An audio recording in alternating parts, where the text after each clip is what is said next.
So, you've just started investing, you've put your money into the dip, and you're starting to see some gains. But all the news is telling you is that a second crash is coming.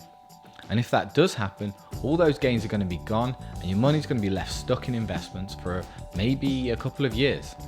Is there anything we can do to prevent this?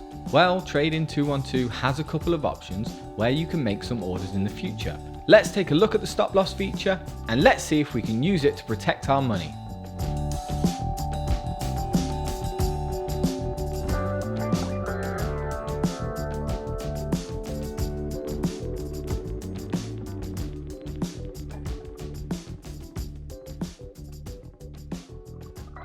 Hello and welcome back to my YouTube channel. If you've never met me before, my name's Paul. I began my investment journey recently. I decided I wanted to use the Trading 212 app and I'm going through and figuring it out. There's been a recovery since the crash and a few of my stocks are really making some gains. But there's lots of news out there that suggests that there could be a second crash. So I'm wondering if I should use stops to try and protect some of those gains. To understand how to use stops and limits in Trading 212, you need to understand which ways you can actually buy in the market.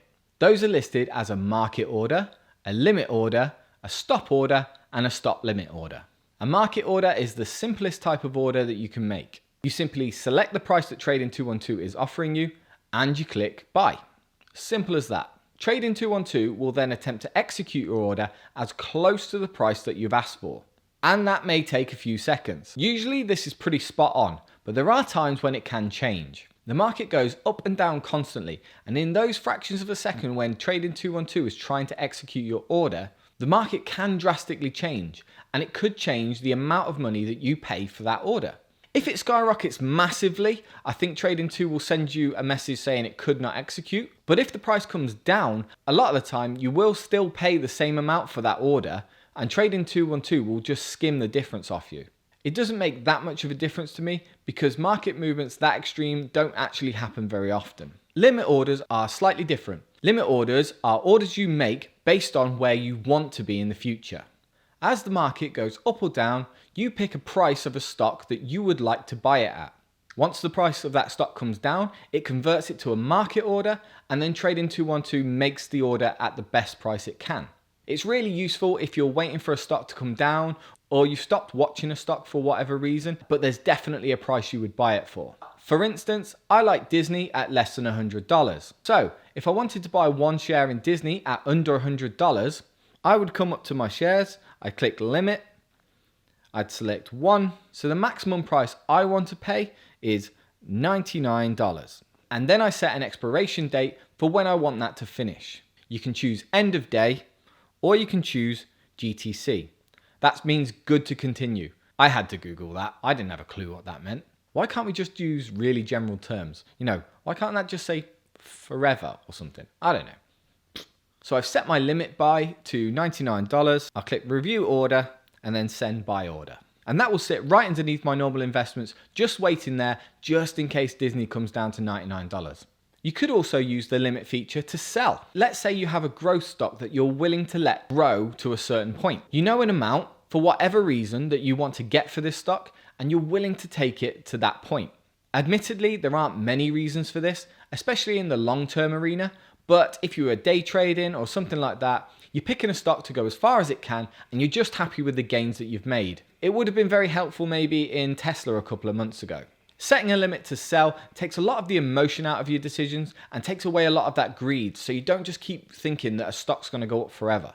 You allow yourself to make a really good gain and you get out right on time. Facebook might be one of those stocks for me. I got in quite early on Facebook after the crash, so I'm seeing a lot of gains at the moment. It's a bit iffy on whether Facebook is going to pay a dividend anytime soon. It's quite unlikely. And also right now, I do believe that Facebook is quite overvalued. So it might be a good idea for me to set a limit and just take all the greed out of my decision. So the way I would do that is that I would go to Facebook, I would click sell, I'd select my one share that I have of it, and then I'd set the price for $2.10. Then I'd click review order and send sell. And that will have set the limit order for $2.10. If that stock goes over $2.10, I will get that sold and I'll make my profit off it. I'm dreaming a bit there, but we'll see how it goes, shall we? So what you need to think about with limit orders is that a limit order is where you want to be. You are laying down your plan for where you want to be with that stock and when you're going to take it. It's a great little tool for the short-term or mid-term investor. Or if you feel like you've got a stock that's rocketing out of control and you feel like there's going to be an end soon. Next up is the stop feature. Stops are there for when something happens that you didn't think would happen. Buying with a stop is very much a day trader thing. It's not something that I'm going to demonstrate here. But essentially, if you've got a stock that's trading sideways and it's hitting the resistance marks all the way, day traders can put a stop buy in place where if the stock breaks through that bit of resistance, then it automatically lays a buy down and the stock should start going up. It's a very, very risky way of doing it, and I can't imagine many people do it, but that could be the only reason I can think of for using it. Stop loss is the most important one that I want to talk about today. It's also the one that makes the most sense based on its title. The theory is that you're going to put in a stop loss order so you don't lose any money.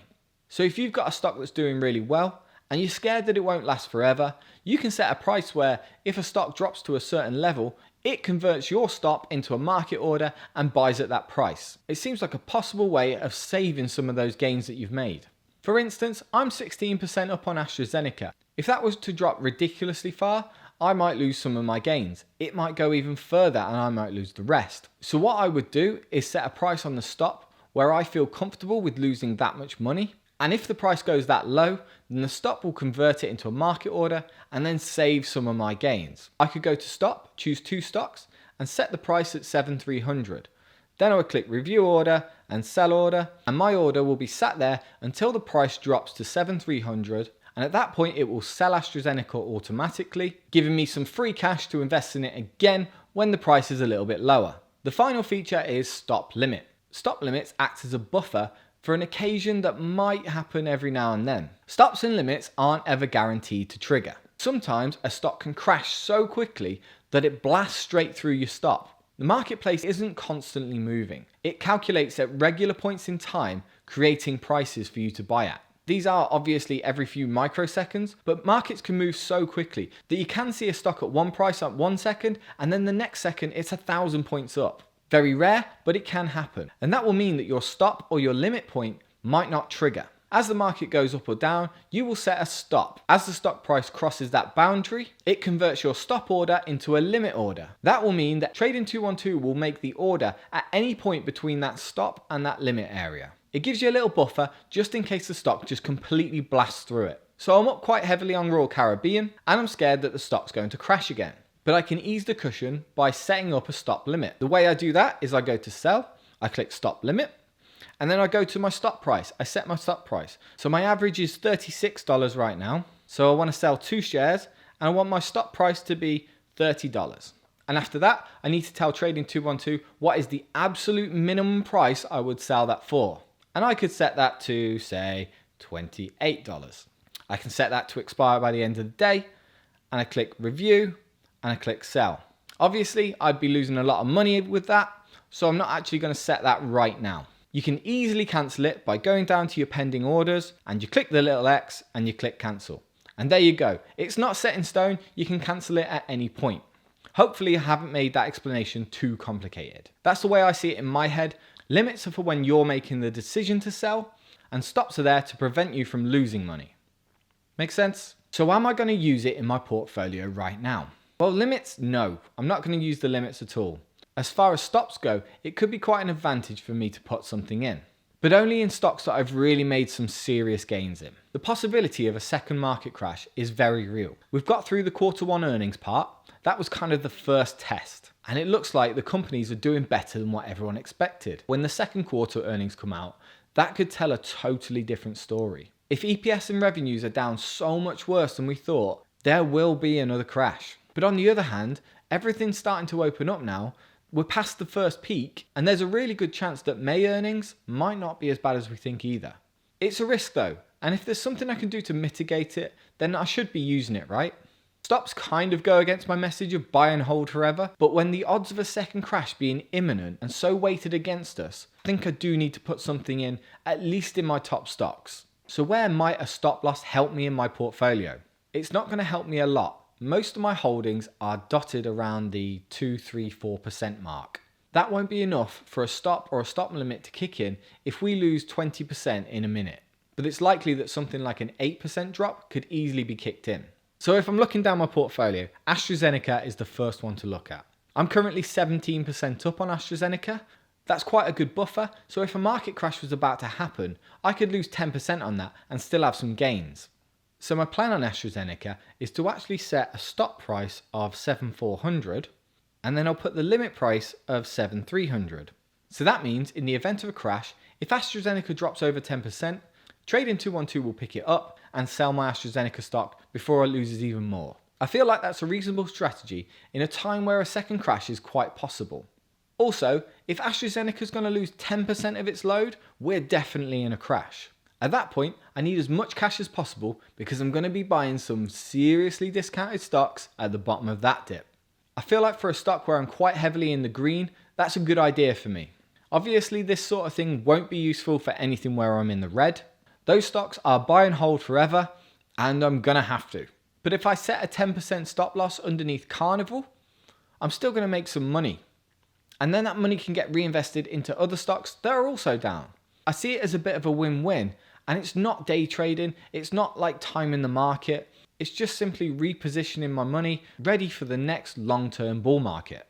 I also don't think it'll be useful for anything where we're 2% up, 3% up, because the buffer just won't be big enough. A crash line will bust straight through any stop limit that I can set and will wipe out any gains that I have. And I'm putting myself at risk of actually losing money with a stop there. Because in a simple stop loss, the line will bust through the stop and Trading 212 will make a market order wherever the line lands after that stop. It's quite annoying with Microsoft because Microsoft is probably getting a bit overvalued right now and it's due a big pullback. I'm only 1% up. I can't defend that position with a stop loss, unfortunately. And the only other places where I consider putting in stop limits now are maybe in Visa and Walt Disney because they're just over 4%. There might be a chance that I'll be able to save my money in the event of a crash and reinvest that cash back into them when the stock's a little bit lower. I think I am going to put in a couple of stop limits on a couple of select stocks, but overall I'm sticking to my cost averaging and buy and hold long-term strategy. For the most part of my portfolio, nothing's changing. If there is a second crash coming, I'm just going to have to ride the wave like I did with the first one. I'm going to be a fucking veteran of the stock market by the end of this. I will have already been through 2 crashes. These are supposed to be once in a lifetime events. Okay, I hope I didn't make that more complicated than it needed to be. It's quite daunting when you look at stops and stop limits and all the little figures that you've got to put in. So hopefully this just shed a little bit of light on it. And if it's within your strategy, there's no reason why you can't use them right now. I guess a little bit of admin at the end of the video. Thank you so much to everybody who's joined the Discord.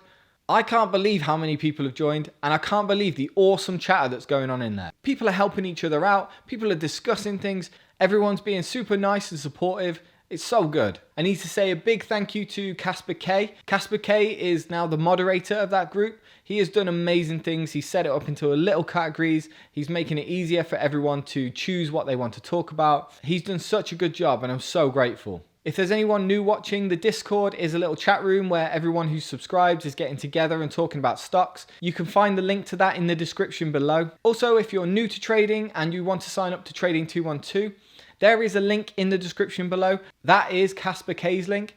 If you're going to sign up, you get a free share and he gets a free share if you sign up through that link. Let's get that boy some free shares. So thank you so much for watching. As ever, I'm still not a financial advisor, but if you found this video entertaining and useful, please like, subscribe and invest.